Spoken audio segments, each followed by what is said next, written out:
মূলত সাংবাদিক সম্মেলনের আয়োজন করেছি। এর সাথে সাথে সাম্প্রতিক কিছু ঘটনাবলী যেগুলো আমাদের রাজ্যে এবং দেশে ঘটেছে সেই বিষয় সম্পর্কেও আমাদের জেলা কংগ্রেসের বর্ষিয়ান নেতা, আমাদের ঝাড়গ্রাম জেলা কংগ্রেসের প্রাক্তন সভাপতি, বর্তমান প্রদেশ কংগ্রেস কমিটির এক্সিকিউটিভ বডির মেম্বার সুব্রত ভট্টাচার্য মহাশয় সবিস্তারে আপনাদের সামনে বলব। আমি পরিচয় করিয়ে দিই।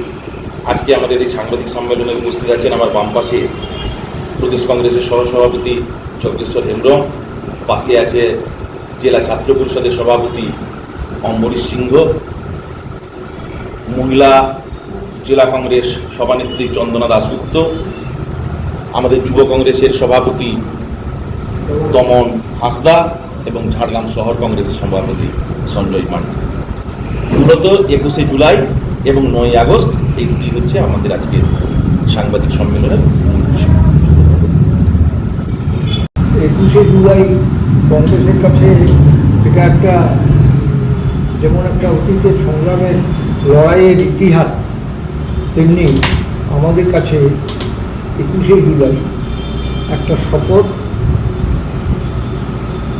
আবার নতুন করে পথ চলা, রক্ত এবং শহীদের স্মৃতিকে সাক্ষী রেখে শপথ নেওয়ার দিন।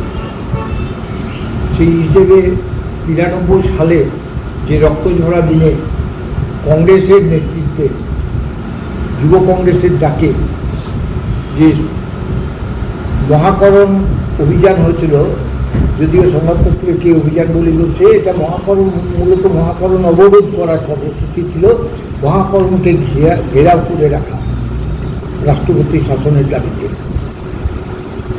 তো সেখানে যে গোলাগুলি চলেছিল এবং তাতে যে আমাদের 4 জন শহীদ হয়েছেন এবং একজন নিখোঁজ পাওয়া যায়নি তার পরে। তো এই প্রোগ্রামটা ক্রমশ মমতা ব্যানার্জি নতুন দল ঘোষণা করবার পরে এই প্রোগ্রামটা হাইজ্যাক হয়ে যায় এবং তদানীন্তন সময়ে মিডিয়া এবং এটা অস্বীকার করার উপায় নেই যে মমতা ব্যানার্জির জনজোয়ারে কংগ্রেসের স্মৃতিতর্পণটা আনুষ্ঠানিকভাবে হতো, কিন্তু তার জনমানসের তেমন প্রভাব ছিল না। আমরা নতুন করে এবারে পরিবর্তিত রাজনৈতিক পরিস্থিতিতে কংগ্রেস শহীদ মিনারে প্রদেশ কংগ্রেসের সভাপতির ডাকে আমরা নতুন করে 21শে স্মৃতি তর্পণ করতে চাইছি। একটা নির্দিষ্ট দিন হিসেবে 21 তারিখ যেমন আমাদের কাছে বেদনা এবং শপথের দিন, তেমনি এই দিনটাকে কেন্দ্র করে আগামী দিনের রূপরেখা, পথ চলার রূপরেখা ঠিক করবারও দিন হচ্ছে 21শে জুলাই। আমাদের বুকে যন্ত্রণা আছে, কিন্তু ভবিষ্যতের একটা সম্ভাবনা নিয়ে এই যন্ত্রণাকে ভবিষ্যতের সম্ভাবনা মণ্ডিত করবার জন্যই আমরা এগিয়ে যাব। এবারের 21শে জুলাই জঙ্গলমহলের ঝাড়গ্রাম জেলা স্বতঃস্ফূর্তভাবে প্রতি বিধানসভা কেন্দ্র থেকে লোক নিয়ে আনুষ্ঠানিকভাবে আমরা ওখানে হাজির হব। এবং যেখানে দেখা গিয়েছে 21শে জুলাই গত বছরও দেখা যায় তৃণমূলের বিভিন্ন কর্মসূচি প্রস্তুতি সবই থাকে, কিন্তু তাদের নেতারা এখন বর্তমানে অন্ধকারে রয়েছেন। তাদের কি আহ্বান জানাবেন আপনারা আপনাদের এই কর্মসূচিতে যোগ দেওয়ার জন্য? এ ব্যাপারে আমাদের তো ওয়ার্ড প্রেসিডেন্ট প্রসেনজিৎ বা আমাদের জেলা কংগ্রেসের পক্ষ থেকে কথা বলা হয়েছে। আমরা